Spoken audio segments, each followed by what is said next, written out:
নিয়ে যদি আমাদের আলোচনা আছে 5 মার্কারি মানে আমাদের বুধ বসেছে। বুধের জাতক জাতিকারা দেখবেন খুব ছোটোবেলা থেকে খেয়াল করলেই যাদের যোগফল 5 আসছে।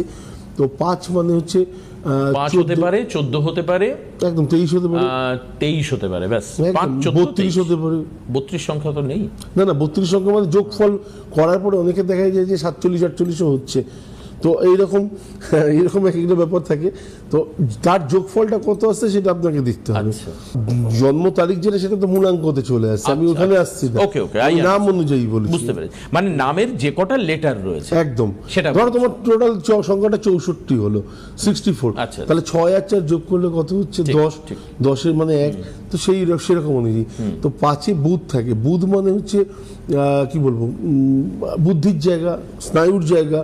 এরা নিজের কি বলবো উত্তেজনাটাকে মানে ধরে রাখতে পারে। এদের ছোটোবেলা থেকে দেখবেন একটু কম কথা বলা হ্যাবিট থাকে, এবং বড় হতে হতে দেখবেন এদের মধ্যে একটা প্রশ্ন করার হ্যাবিট থাকে, মানে সাংঘাতিকভাবে যে কোনো জিনিস হোক না কেন একটা করে প্রশ্নতে আপনাকে জর্জরিত করবে, মানে অনুসন্ধিৎসু হয় তারা, জানতে ইচ্ছে। হ্যাঁ, অনেকটাই দেবাশিসদের মতো। তো এইরকম একটা ব্যাপার। আচ্ছা, দ্বিতীয় জায়গাটা হচ্ছে যে কি বলবো, স্পেশালি বুধের জাতক যারা আছেন তারা যে কোনো জিনিস না তারা অন্তরাত্মা থেকে কম ভাবেন, তাদের ব্রেন থেকে বেশি ভাবেন। তো এটা একটা বড় পজিটিভ জায়গা। যত বড় ব্যবসায়ী আছেন আপনি তাদের যোগফল দেখবেন, শুধু তাই নয়, বা তাদের জন্ম তারিখটা যোগফল দেখবেন যে কোথায় গিয়ে দাঁড়াচ্ছে, তো তারা কোন দিকে এগোবে এটা ইন্ডিকেট করে দেওয়া যায়। 6-এ কে আছে? 6-এ আছে শুক্র।